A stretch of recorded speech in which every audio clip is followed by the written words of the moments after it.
ये जितने भी वर्तमान में संत थे, आज वो कितने महिमा वाले आपने दिखते हो, और चाहे उनके भले करोड़ों उनके शिष्य हों, वो शिष्य क्या, शिष्य तो उनको देवता मानकर बैठ गए आंख बंद करके। उनको खुद मालूम नहीं तुम कर क्या रहे हो। तो उनको जो उनके पास वो कनेक्शन नहीं है थर्मल प्लांट से, यानी पूर्ण परमात्मा से, जिस कारण से सभी वो साधना भी करते दिखते हैं पर लाभ कति नहीं। आप यहाँ इंटरव्यू भक्तों का अनुभव सुनते हो, वो रोते हैं कि 30 वर्ष खो दिए राधा स्वामी ने, कोई कहता 20 वर्ष खो दिए निरंकारी में, कोई कहता 25 वर्ष खो दिए धन दल सतगुरु में, सब कुछ लुट पिट गया। अब अकल ठिकाना आई उनकी, फिर योग ज्ञान सुना, और फिर यहाँ आने के बाद उनको क्या क्या लाभ हो रहे हैं। वहाँ कनेक्शन नहीं था, यहाँ उस थर्मल प्लांट से उस पूर्ण परमात्मा से इस दास के पास कनेक्शन है। चलता फिरता पावरा उसे संत रामपाल। ये दास रामपाल उस परमात्मा का पावर हाउस है। शक्ति कबीर परमात्मा की आ रही है, और जो इस दास से कनेक्शन लेगा, उपदेश लेगा, उसको सर्व लाभ प्राप्त होंगे, जो भगवान के गुणों में हम पढ़ते सुनते आए हैं।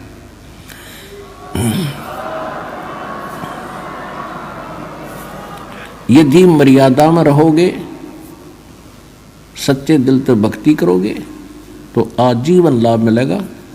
आप सुखी होगे, आपके परिवार सुखी होगा, 101 पीढ़ी पार होगी आपकी। लिख लेना वैसे कितने कोने में 101 पीढ़ी पार होगी।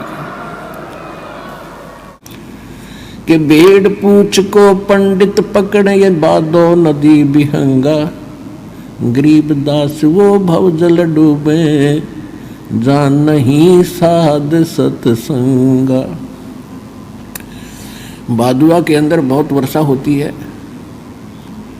और दरियाएं अपनी चरम सीमा पर बह रही होती है। उनका जल भंवर पड़ते हुए चल रहा होता है, बह रहा होता है। कहते हैं ये संसार रूपी एक ऐसी दरिया है जिसमें बहुत भयंकर भंवर भी पड़ रही हैं और बहुत गहरा जल है। इससे पार होने के लिए ये पंडित यानी विद्वान पुरुष भेड़ की पूंछ पकड़े बैठे हैं और हमें भी यही सलाह दे रहे हैं।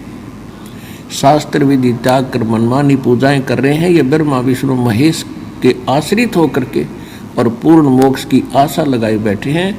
ये भेड़ पूंछ को पकड़ रखा है। और भादो नदी बिहंगा, ये विकराल रूप धारण करके संसार रूपी सागर में हम घूम रहे हैं। और गरीब दास हुए भाव जल डूबे, इस संसार रूपी इस सागर में ये यही डूब जाएंगे। पक्षियों की योनि प्राप्त करेंगे। जहाँ नहीं साध सत्संगा, जिनको संत का सत्संग नहीं प्राप्त होता, तो वो गरीब दास वो भाव जल डूबे, जहाँ नहीं साध सत्संगा। तो आप जी के ऊपर कितनी कृपा उस परम पिता की, और आप कितने कृपा पात्र उस भगवान के। सभी बहन बेटी भाई बुजुर्ग बालक बच्चे, आपकी किस्मत का अंदाजा लगाया नहीं जा सकता। आज सारा दिन इंसान इतना बिजी हो गया केवल माया की दौड़ में, और मिलना मिलाना कुछ नहीं। कोशिश करते हैं लाभ प्राप्ति की, हो जाती है दूनी हानि। फिर सोचते हैं अगली बार शायद घना सूत बैठ जाए, दाव लग जाएगा। दाव दूर तक कुछ लगना ना, यो अनमोल जीवन जरूर व्यर्थ हो जाएगा आपका इसी ओछी आशाओं में।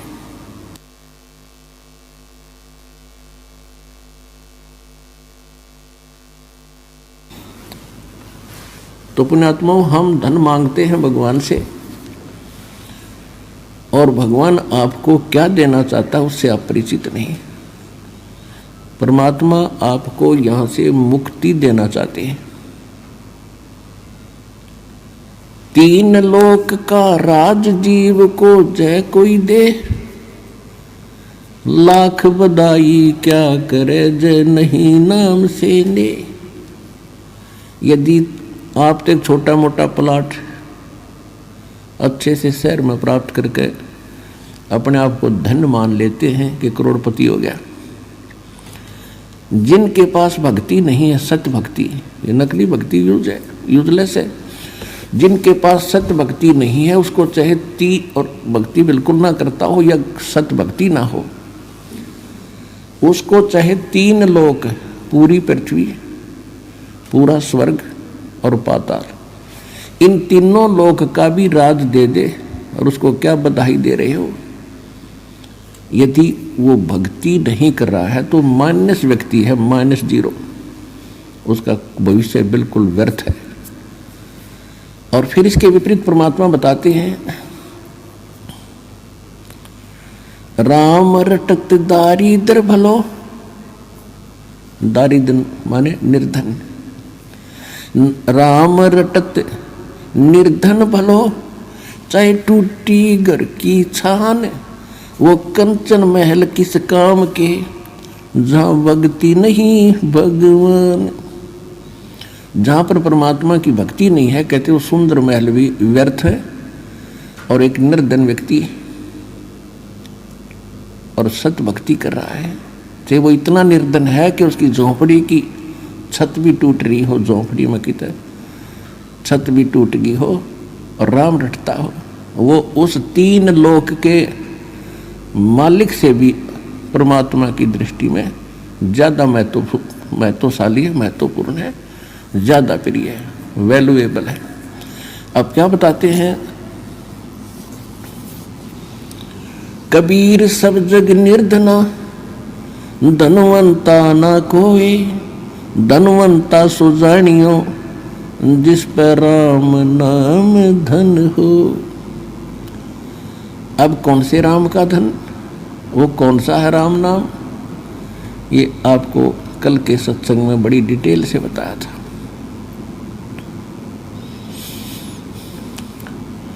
आज आपको सुनाएंगे कि ये शुभ दिन आप हमारे लिए कितना महत्वपूर्ण है। यदि परमात्मा ना आते, अपनी प्यारी आत्मा गरीबदास जी को ज्ञान ना सुनाते और अपना प्रत्यक्षदर्शी ना बनाते, तो आज हम कैसे निर्णय करते कि हु इज गॉड, कौन है परमात्मा और उसकी कौन सी भक्ति है सही। तो ऐसा निर्मल ज्ञान गरीबदास जी को परमात्मा देकर गए और उसको सब, क्योंकि ये हमारे अध्यात्म सिलेबस है और सिलेबस को समझने के लिए टीचर की आवश्यकता होती है। अब जैसे एक विद्वान पुरुष ने पुस्तक लिख दी, सिलेबस बना दिया, वो सिलेबस बनाकर वो अपना चला गया, तो उसको समझने के लिए टीचर चाहिए और लिखने वाले लेखक के सत्र का हो उसका ज्ञान, तो तभी तो सिलेबस को समझा सकेगा। तो आज तक या तो ये महापुरुष स्वयं थे जिनको भगवान मिले, या परमात्मा ने वो तो ज्ञान था ही है, उसके बाद इस दास पर दया करी है, ये आध्यात्मिक टीचर विश्व में आपके लिए तैयार करके भेजा। पूरे विश्व का उद्धार होगा, क्योंकि सबको भगवान की आवश्यकता है।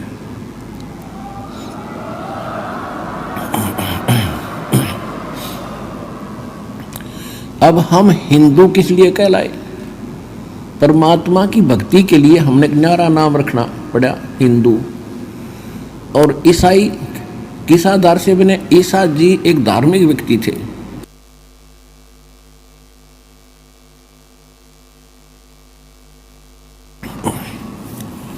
और उन्होंने जो अध्यात्म लेक्चर दिए, ज्ञान दिया, उसके आधार से अन्य साधनाएं छोड़कर उसके अनुयायी बन गए।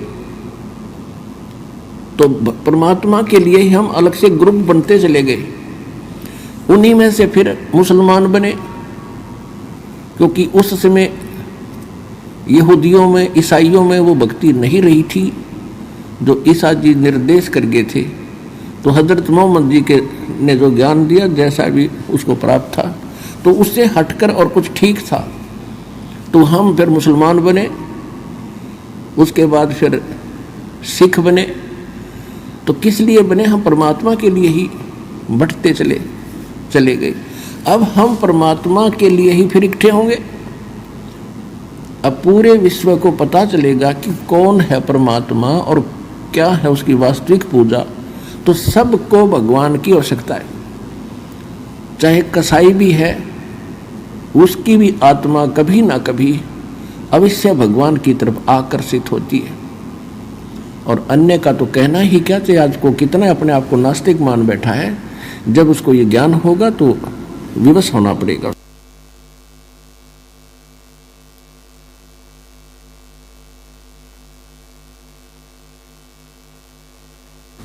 अब नास्तिक क्यों हुए? नास्तिक ऐसे हो गए कि जो साधनाएं हम करते रहे और जिन गुरुओं के पास हमारे पूर्वज जाते रहे, वो उनको साधनाएं भी और जंतर मंत्र भी और दान धर्म की सारी शिक्षा देते करवाते रहे, उनको फिर भी कष्ट पे कष्ट आते रहे, क्योंकि वो साधनाएं शास्त्र विदिता कर मनमाना आचरण था, जिस कारण से धीरे धीरे ये होने लगा कि भगवान कहीं नहीं है। क्योंकि भगवान से मिलने वाली राहत हमें विधि मिली है कोई नहीं। अब जैसे बिजली के गुणों में लिखा है कि पंखे चलाती है, पानी निकाल देती है, अंधेरे को उजाले में बदल देती है, और जिस किसी ने कनेक्शन गलत ले रखा हो, किसी नकली था, फिटिंग भी करवा रखी है, सभी पंखे और ट्यूब भी लगा रखी है, और कनेक्शन दे रखा है वो पीछे कनेक्टेड नहीं है, जिससे वो पावर हाउस मान के जहाँ से कनेक्शन ले रखा है उसका आगे कनेक्शन नहीं है, वो नकली पावर हाउस है। उससे कनेक्शन लेकर के वो गुण प्राप्त नहीं किए जा सकते जो बिजली के अंदर हैं। तो जिस कारण से सब ने अपनी फिटिंग फैटिंग पाड़ दी, अब कोई फायदा नहीं है, सब बकवास है। तो बिजली के गुण तो उस दिन भी वही थे, आज भी वही है, और इसी प्रकार परमात्मा के गुण पहले भी वही थे, आज भी वही हैं। ये जितने भी संत वर्तमान के हैं, इनके पास वो कनेक्शन नहीं है, उस पार वो उस परमात्मा से कनेक्टेड नहीं है, उनकी उस परमात्मा की पावर उनके पास नहीं है। एक संत जो है चलता फिरता पावर हाउस होता है, और पावर हाउस के अंदर थर्मल प्लांट से कनेक्शन होता है, तो उस पावर हाउस से जो कनेक्शन लेता है तो सब के वो काम बिजली करती है, यदि वो रेगुलर उनका बिल भरता रहेगा, जो बिजली के गुणों में हम सुना करते थे। ठीक इसी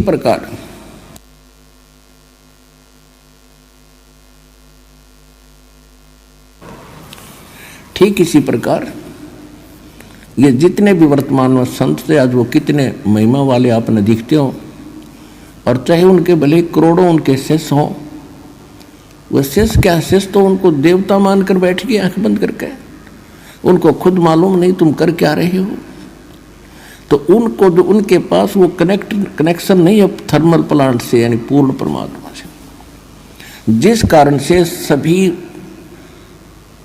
वो साधना भी करते दिखते हैं पर लाभ कति नहीं।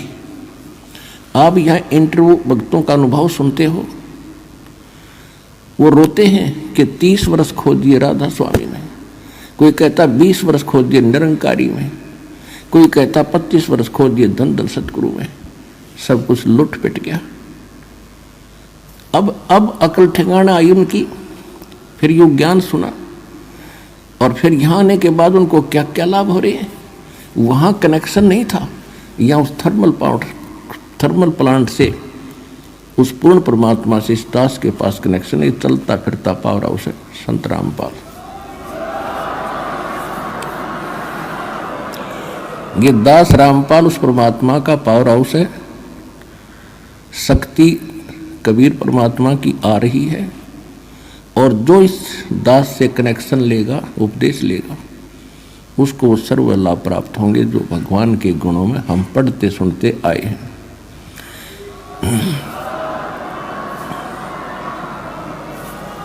यदि मर्यादा में रहोगे, सच्चे दिल से भक्ति करोगे, तो आजीवन लाभ मिलेगा। आप सुखी होगे, आपके परिवार सुखी होगा, 101 पीढ़ी पार होगी आपकी, लिख लेना वैसे कितने कोने में। 101 पीढ़ी पार।